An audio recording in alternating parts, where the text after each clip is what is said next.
And we're back with story number 2. Indiana Jones and the Great Circle has a PS5 release date. Now, Tim, I don't want to just tell you the release date. I want you to feast upon a new trailer that came out this morning. I'm excited about this because I saw Barrett posted in Slack, or you posted in Slack, and you two were talking about it. And Barrett's like, "This is kind of fun. We should react to it." And you're like, "Oh, I already saw it." I haven't seen it, so I'm excited. It's fun. Like it being fun. I'm interested in what this could even be. Oh, Barrett, bring it up. Nolan, buddy, I got your super urgent text. Troy, please. Come on. Have a seat. New room? Yes. I broke in about an hour ago. We don't have much time. Since taking on the role of Indiana Jones, you're now on the cusp of being brought into a very exclusive club. Nolan and Troy Baker talking to each few other. questions, of course. Sure. What makes You need to great tell adventure? the audience. Just for audio listeners, you know? No, Being prepared. Like, you'd be surprised at how often a whip comes in handy. I doubt that. How are you going to deal with private military forces with just a whip? You know, use the old, Headbutt. I like it. Aggressive. See, I'm more of a sidearms kind of guy. you would be. Jeans. Henley. Somehow always half tucked. Of course. Of course. What about finding ancient artifacts? Yes. Sold to the highest bidder. Donated to museums. Sold to that museum. Going somewhere unexpected. What is an adventure without going somewhere new?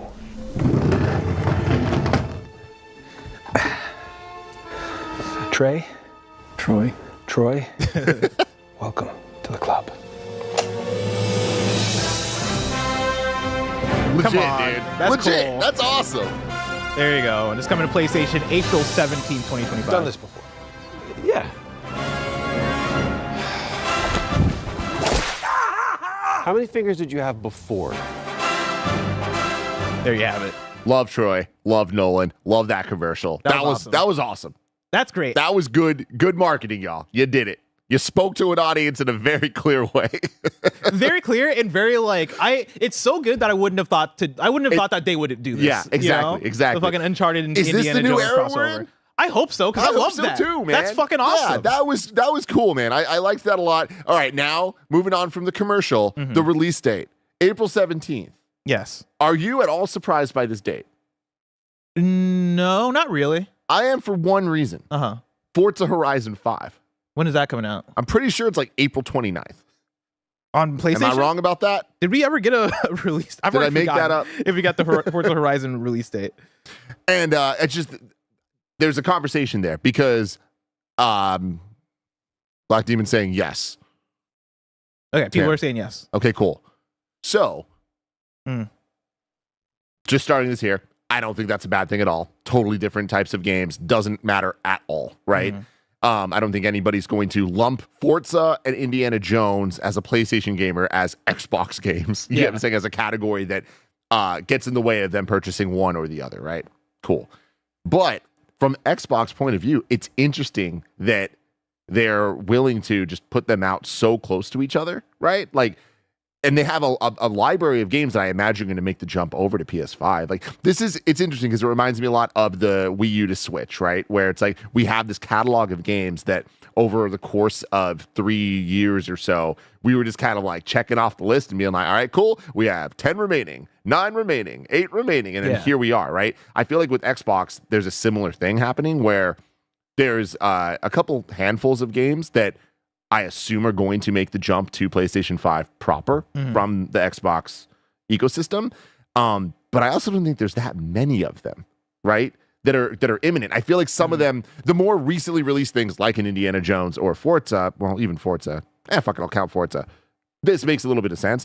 Going back, if we're going to get the Gears trilogy or going to get like the Halo stuff, like that I think is a bit more going back and like they'll have to like maybe add some new shit or like clean it up a bit or something. Like, I don't think the Master Chief Collection is just going to be like how worthwhile, like how far back can you go to where it's still worthwhile to just straight up port things? Yeah. As opposed to being like, okay, well now we have to remaster this or make a deluxe edition or something. But yeah, it's interesting, right? I wonder, because the timing of the PlayStation 5 ports last year, well, I feel like was also around this time, where wasn't it like Hi-Fi Rush and Sea of Thieves and like I forget if Grounded is on PlayStation or not, but I've lost track of them. But like, I feel like it was all. Yeah, it was. Yeah. Yeah, wasn't it all like around spring? Yeah. And kind of back to back. So I wonder if this is a thing where it is a springtime thing of, hey, fall is for Xbox. Once we get into spring, that's where we're making the PlayStation ports. Well, Hi-Fi Rush was released in March. In March? last year. yeah. So that makes is that sense. Roger? That was Yeah, hi, Roger here now. Whoa. Don't worry about it. Oh, Pentiment, yeah. Yeah. So what's interesting there too is looking at Xbox's actual like new release lineup. If you're talking about like falls for Xbox, all those games are coming to PlayStation as well. Like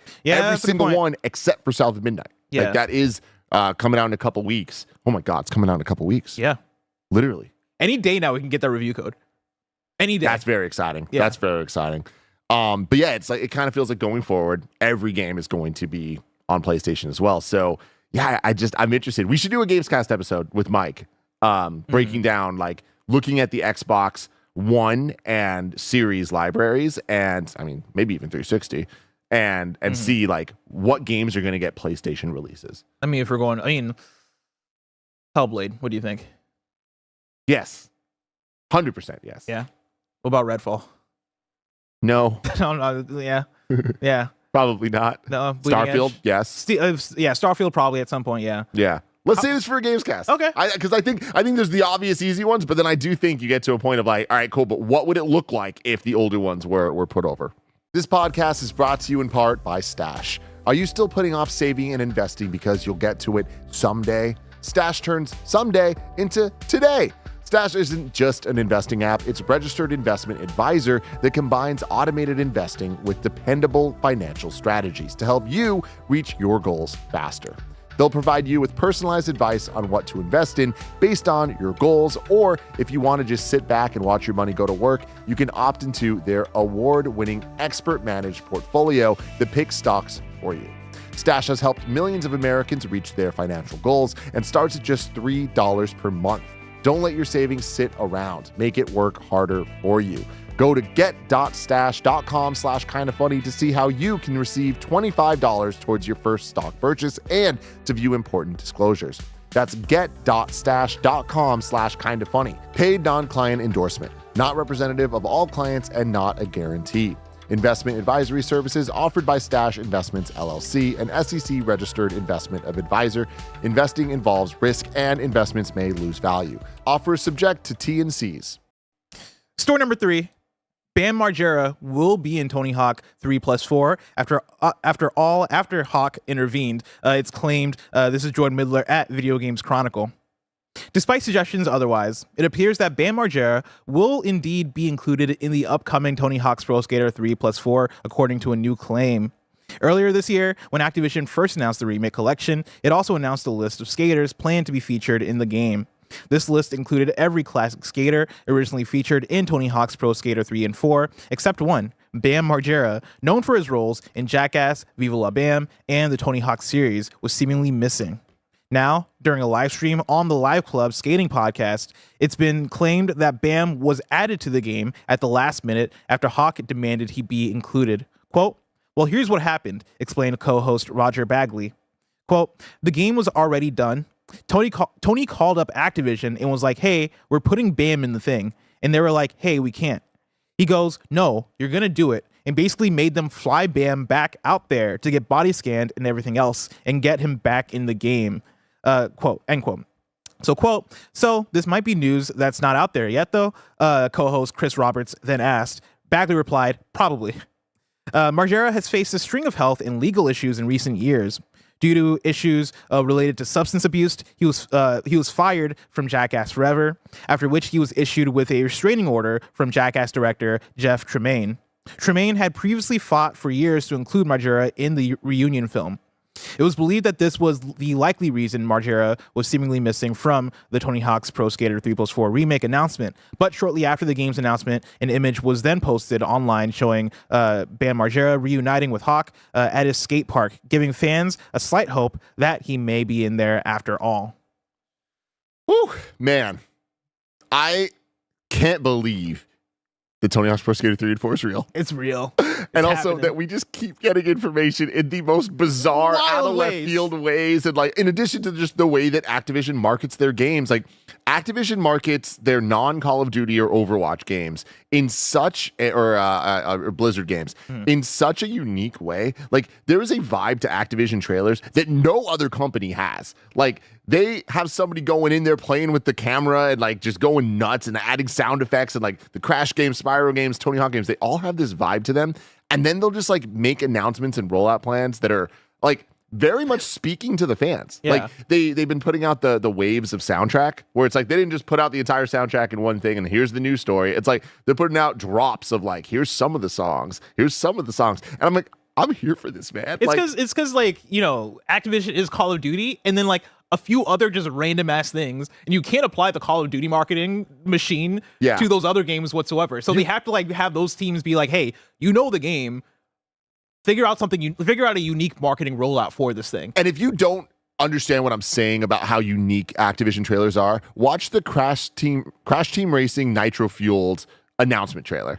The vibe of that trailer is just like, it's so unique. And like, I bet I could watch an Activision announced trailer without knowing it's Activision and be like, it's Activision. Or right even if like whoever the guy that edited, the person that edited those videos, if they were to make a commercial for a different video game, I would know, you know?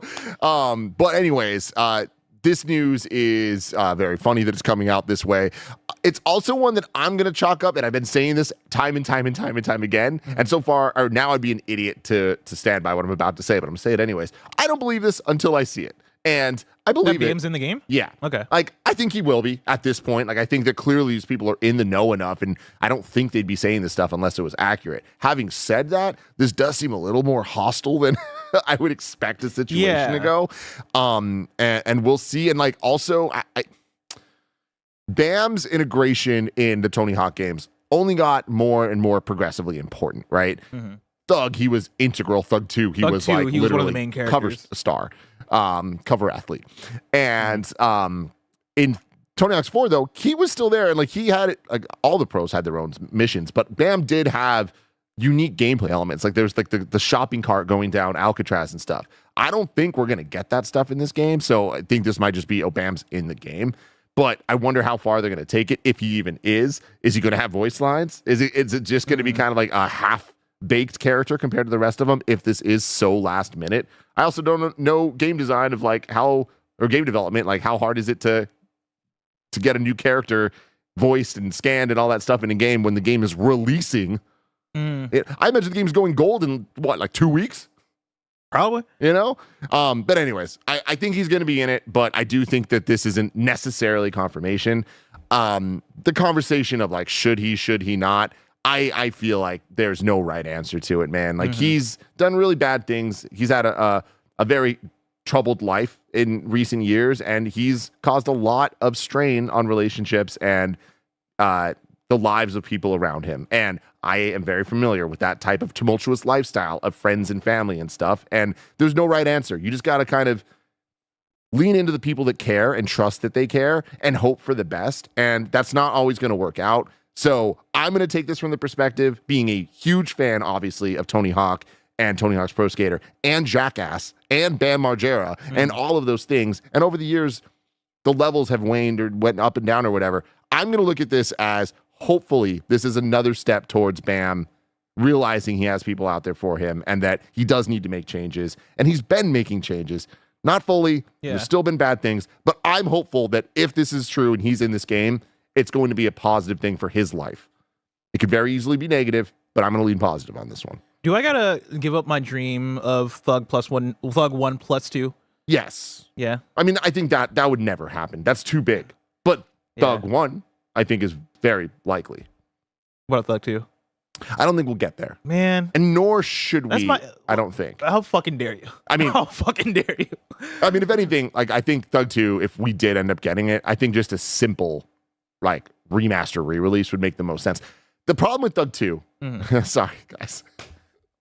Don't, just so you know, Thug 2 is my favorite Tony Hawk game. Yeah, but and I understand the time. And also, like, I fucking love Thug 2. Love Thug 2. But the problem with it is, like, when you think about modernizing these old games, like the old Tony Hawk games and even Thug, it's like, okay, we've got to make these changes and whatever. Thug 2, you would need to fundamentally change for it to work. And I don't think you should do that. Like, I think the only way you could remake Thug 2 is just to have it be Thug 2. Don't touch it. Make it pretty. I'm okay with. But don't touch it. That's what I'm saying. That's what I'd want. I don't think that's in the pipeline. But like, if they were to remake Thug 2 in the style of that they've been remaking these games, it's not going to be Thug 2. Man, I'll just go play Thug 2, the old one, exactly. on my Steam Deck, Thug 2 allegedly. Pro on the computer, dude. Like, people have already remastered it. That's a good point. And you just mod it, and it's amazing. But I like that game. I also love Tony Hawk's Pro Skater 3. I cannot wait for that to come out. I never actually played 4.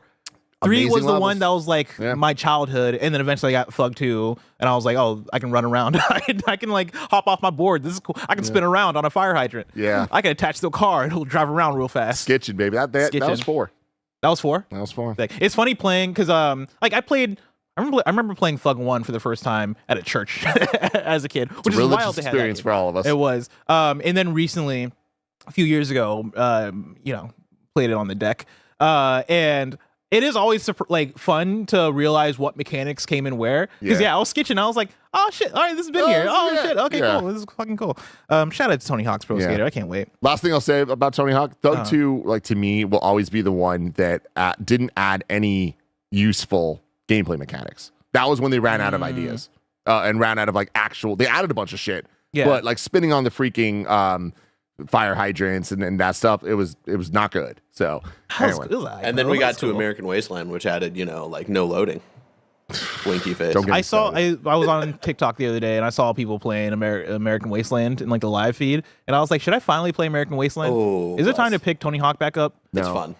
Here's the thing. I like American Wasteland. I mean, I like it too, but I love that y'all gave me the space to talk this much about Tony Hawk. Oh yeah. But American Wasteland, great game, like obviously great game, has many flaws. Its biggest flaw is its career mode. The entire thing is just a tutorial of how to play Tony Hawk. Yeah. So if you know how to play Tony Hawk, it'll lock like moves until you like learn them in the story, which is like mind numbing. Yes. Like it's like literally you're getting towards the end of the game and they're teaching you like flatland tricks, and it's like, what are we talking about? So, but anyway, if you haven't played Tony Hawk in a long time, right now might be the best time to play American Wasteland right before 3 and 4. So when you're playing 3 and 4, you're going to be with the best of them. Be warmed up. Yep.